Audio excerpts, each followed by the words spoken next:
Hey, what's up, y'all? This is Rodney, and I'm back, and I wanted to go ahead and give my quick review over the Real Housewives of Atlanta, Georgia. Girl, this episode was just okay. Let me just get out the boring stuff, and then we can get to the parts where I felt like it was a little bit more interesting. Kenya goes over to Cynthia's place. I'm really not exactly sure why. I felt like this was basically just to shoot a scene. She was going over, from what I understood, to help Cynthia get situated, to help her, come up with some closet space for Mike. He comes into town a lot, so she wants to give him, his own little closet space for his items. Girl, the first thing I thought about was, Cynthia, why don't you just call somebody to come over and organize a closet and do what you need to, do what you need to get done or whatever. They talk about Marlo. I didn't care about that. She took a dig at Marlo and said Marlo used to have an 80-year-old dick up her ass. Girl, I said, oh, girl, okay. Kandi and her family. Kandi and this blended family.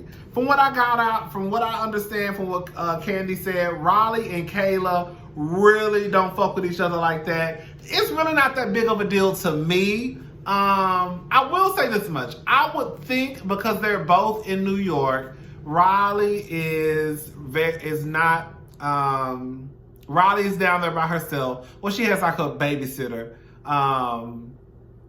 a friend of the family. And then Kayla is moving back to New York. So I would assume that they would probably hang out from time to time. But when you think about it, there's a big age gap. How old is Kayla? Like 23, 24?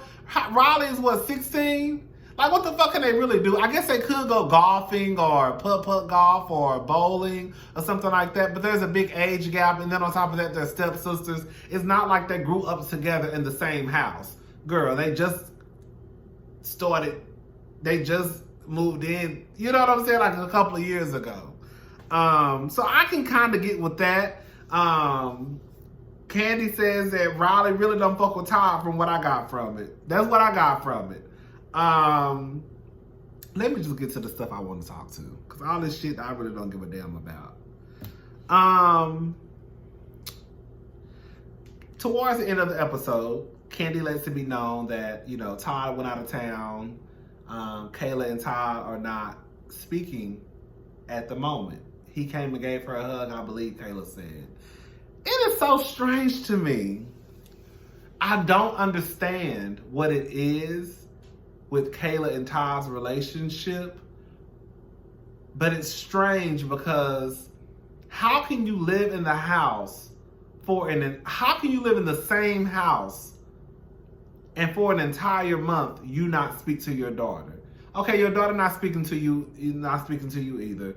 But you the fucking grown up. Like, y'all both grown, but you get what I'm trying to. You the daddy, bitch. Like, how are you not speaking to your daughter? How do you go an entire month without having a conversation with your daughter? That's weird to me. And Kayla could be a fucking bitch when these cameras not on.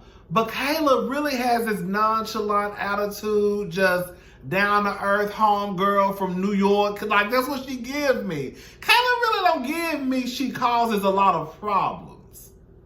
She could, but that's not what she gives me. She just gives me real laid-back tease. She probably hop on a dick every now and again and do a full split, but girl, that ain't nothing that no other 23 or 24-year-old ain't doing. You see what I'm saying? So it's like what is she really doing to the point where, like, you not talking to her for a month?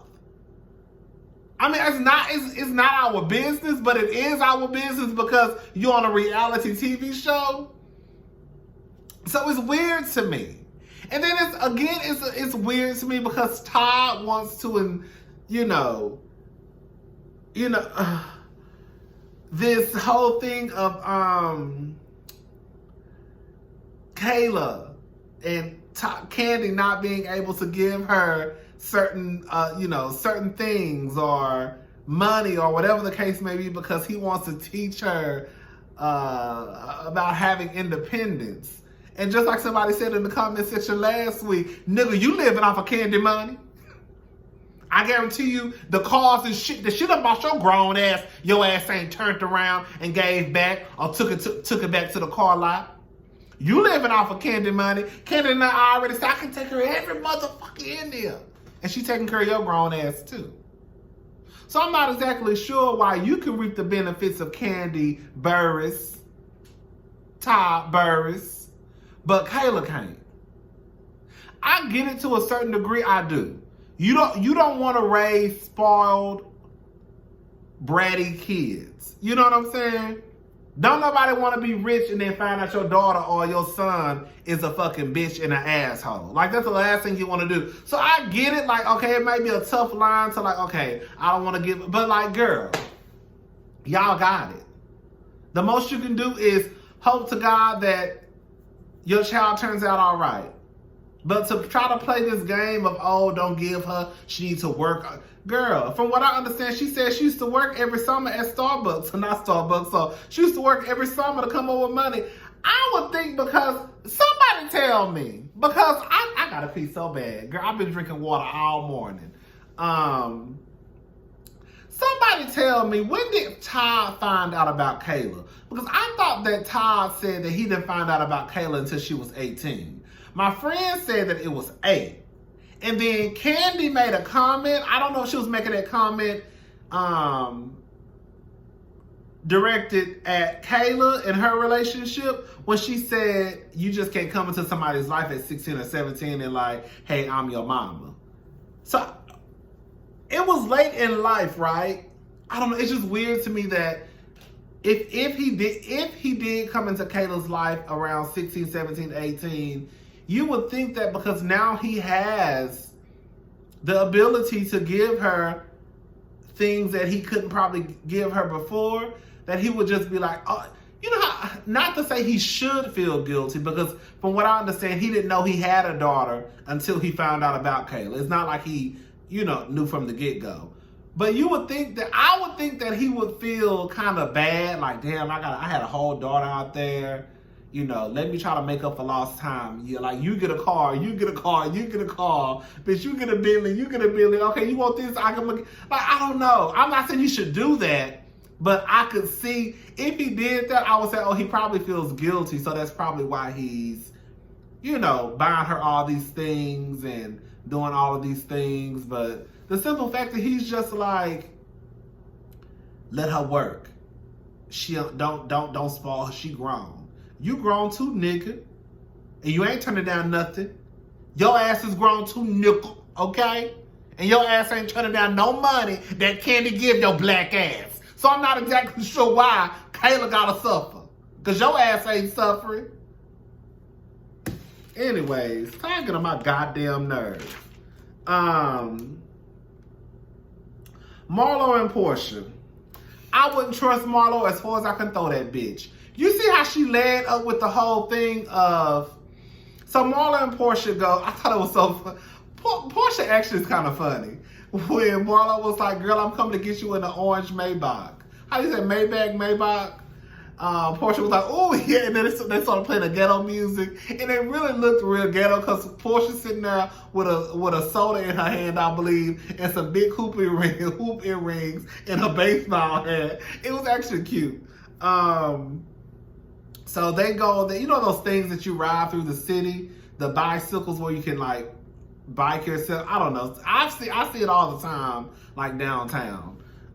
So she comes around the corner and she's basically, it almost like Marlo just doesn't come across as genuine in moments like these. Like even like at Kenya, at the Bailey queue, at the end when she was like, everyone, we should, basically like she tried to have that kumbaya my lord moment and everybody was like, girl, shut the fuck up. It's like Marlo doesn't do well when it comes to like trying to have these heart-to-hearts because it just doesn't come across as genuine. So she tells Porsha, yeah, Nene is the only one that has really put her business out there. And Porsha was like, no, she hasn't. She really hasn't. Girl, you telling us that Greg had cancer, how was that really putting your problems out there with Greg? Oh, y'all got a divorce? Okay, girl, whatever. So Marlo leaves with that and then says, like you haven't really been open with anyone. You haven't been open with any of the girls. Girl, if you don't get the fuck out my face. Because I almost felt like she was fishing information from Porsha. Anyways, I'm not exactly sure why Marlo wants Porsha to be with Dennis so bad. I think it's weird. Like, I'm not gonna tell you to lead a nigga, but I'm damn sure not gonna hype you up to be with him. If you want to be with a nigga who cheated on you, be with him. But bitch, I'm not about to be no cheerleader. Girl. And that might sound fucked up, but anyways, she starts talking about what Michelle Obama says when they go low, we go high. Like she said, bitch, I'm Porsha motherfucking Williams. Okay? Now that's one thing I do agree. That's one thing I ain't never understood about no guy. Let me say something. That's why them Democrats be getting fucked up, because of all that, we're gonna take the high road. That's why y'all in the situation y'all in now. Trying to take the fucking high road. Donald Trump and company, they don't give a damn, bitch. I would drag your ass to the goddamn dirt. Well, guess what, bitch? We're gonna be dragging each other to the dirt, okay? How low can you go? Let's find out. Right. Because, girl, I'm with this. Clearly, I see that you with the shits, so let me get with the shits, too. Anyways, Nene and this life coach.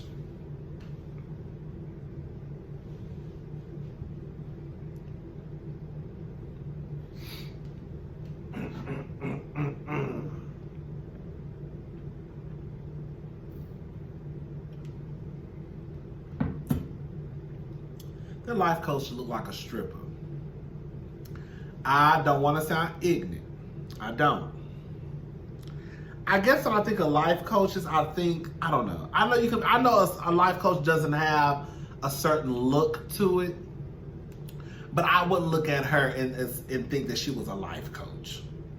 I'm just saying. Girl, so of course, Butler Greg brings in some drinks. I said, Greg ain't got nothing better to do but to wait at Nene hand and foot. He brings in some drinks. They're drinking and having a conversation. Nene doesn't understand why or what she's apologizing for. Nene, at this point, Nene is draining. Nene, if you don't see, let me give you an example. Nene, Porsha was sitting there pregnant, and you got your phone and decided to send her text messages calling her all out of her name, calling her fat, all of these disgusting things, honestly. And you don't think you should apologize? You called Kenya a buffalo. You called Kenya's baby when she came to the season finale last year with a buffalo. You made fun of Kenya being pregnant. You don't think that's something you should apologize? You're talking about somebody who's pregnant. And you don't think that you should apologize, especially when it's people who, it's one thing if you don't fuck with Kenya and just be like, I'm not apologizing to that bitch, fuck her. But if you want to build relationships or establish these relationships back with these people, it's one thing if you don't give a fuck. That's one thing, fine. I don't give a fuck about that bitch, I'm not apologizing. But if you want a relationship like with Porsha, you don't see why you would need to apologize, Nene? Lanithia, I know you can't be that dumb and blind. I know you can see why you need to apologize, bitch. Like, something is wrong with Lanithia. Something is wrong with Lanithia. I already said Marlo wants Porsha to be back with Dennis. I think it's weird, girl. I just think it's weird. You really want Porsha to get back with Dennis for what? Because they got a baby together? She wants to fight. They go to therapy. Girl, Dennis walked into the therapy session. I know I'm getting ahead of myself. Dennis walks into the therapy session, girl, looking like he stepped out of a Run DMC video, girl. Him in his windbreaker outfit, girl. Some people out there can make a windbreaker outfit look fly as fuck. Dennis ain't one of them, okay? I said, girl, he look a goddamn fool.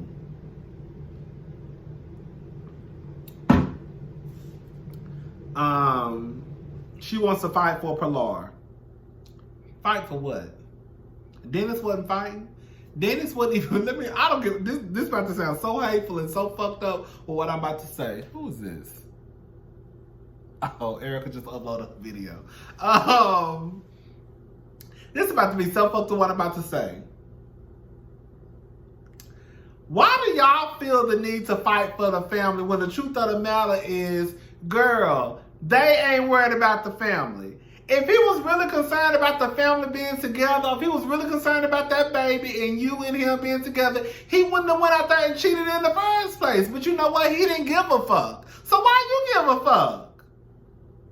If these niggas really be concerned about the family being together, they wouldn't do it in the first place. They don't give a damn because one, they probably know your ass ain't going nowhere. I don't even want to talk about Dennis and Porsha because at this point it don't even matter because, girl, they back together and re-engaged. That's what she said on Watch What Happens Live. So,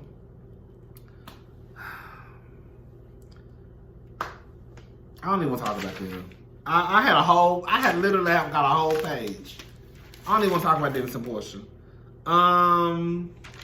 Baby, see Miss Peggy? Baby, Kandi said, let me go get me a fat white bitch as my housekeeper or cook or whatever she doing. I know that's right, Kandi.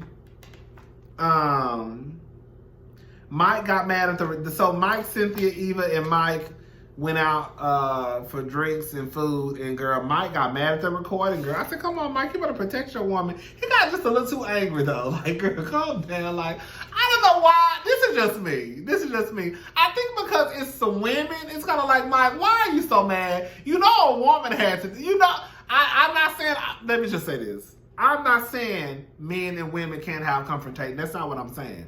But what I'm saying is, Mike, Cynthia already probably told you either Yovana or Marlo recorded me. I just don't understand why he was so worked up, honestly. That's all I'm saying.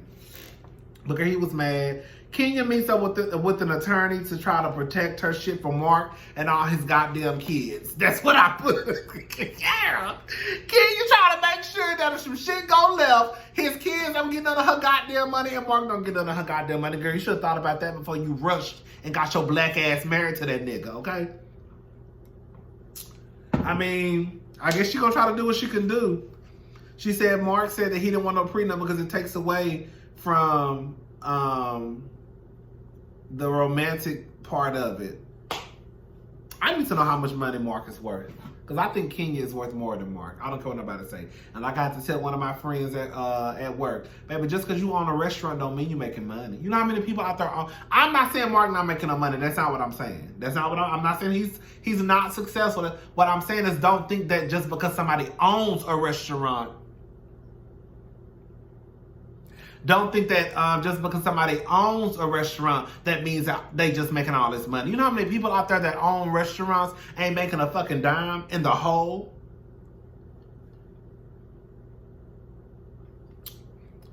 I did put these wigs Cynthia and Porsha wore towards the end of this episode. Looked a mess. The fuck y'all got on y'all head, girl? Take that shit off. Now those look like hoodie helmets, okay? Anyways, that's all I got. I don't feel like talking about Dennis and Porsha. She back with Dennis. She ain't going nowhere. All that bullshit he was trying. I just said I wasn't gonna talk about them. I just got a little bit. All that bullshit he was talking about postpartum. Like, okay, what the fuck? Her dealing with postpartum got to do with you cheating while she was pregnant? What? Huh? Where? I thought postpartum was after the pregnancy. Y'all tell me, I don't know, I ain't got no children. And I don't really know nothing about that shit. So let me know if I'm wrong. I thought postpartum was after the baby, not during the pregnancy. So why are you talking about that when she said you cheated on her while she was carrying y'all child? I'm saying these niggas ain't shit but hoes and tricks. I keep telling y'all. Y'all don't want to listen to me. He said it's a mistake. I've been saying this forever. When people say it's a mistake, I don't understand how getting into some pussy is a mistake. I just don't understand.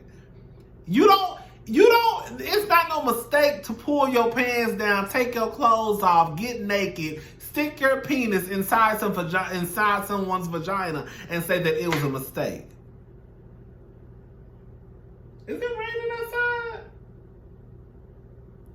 You know how many steps you have to go through before you even do that? Like, think about it. Should I do this? Should I not do this? Oh my God, my girl gonna find out. Oh my God, my nigga gonna find out. That's a lot you have to go through before you cheat. That ain't no mistake. That shit was done on purpose.